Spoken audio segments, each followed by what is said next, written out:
Module 2 is all about bridging the cultural divide. How many organizations have you worked in where culture is an aspect that actually causes tension?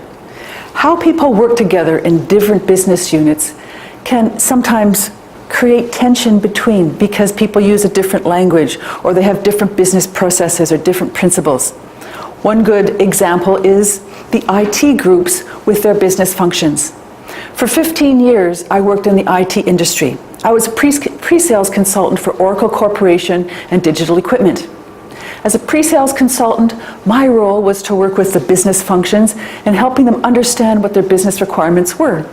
And naturally, I also worked with the IT groups because they were the ones who were going to be implementing the new technologies. Unfortunately, after 15 years, what I experienced most of the time was working in a war zone, because of the different cultures within these two business groups and the impact that it had when people speak a different language. So being able to bridge the cultural divide in your organizations is critical. And one of the ways of doing it is becoming a values-driven organization. So what does it mean to be values-driven? What are the influences of values on your corporate culture?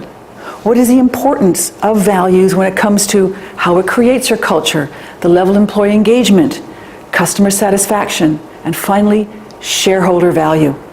The influence of values is core to those elements to your success. Next, I'll be sharing the Iceberg Model. When you have a look and you want to implement corporate culture, it's very important to see the different levels at work and how culture can eat strategy for breakfast.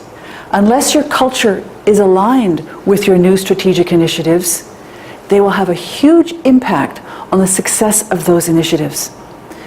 9 out of 10 strategic initiatives fail because leaders have not focused on changing people's behaviors to achieve those initiatives.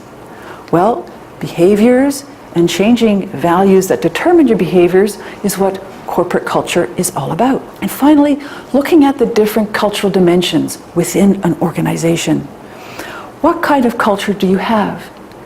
Are you a culture that is focused on tasks as opposed to being people-oriented? What kind of communication and leadership styles do you have? What about your decision-making? All of these different cultural dimensions can have a huge impact on how successfully people work together. So we'll be understanding and having a look clearly at what those different cultural dimensions are.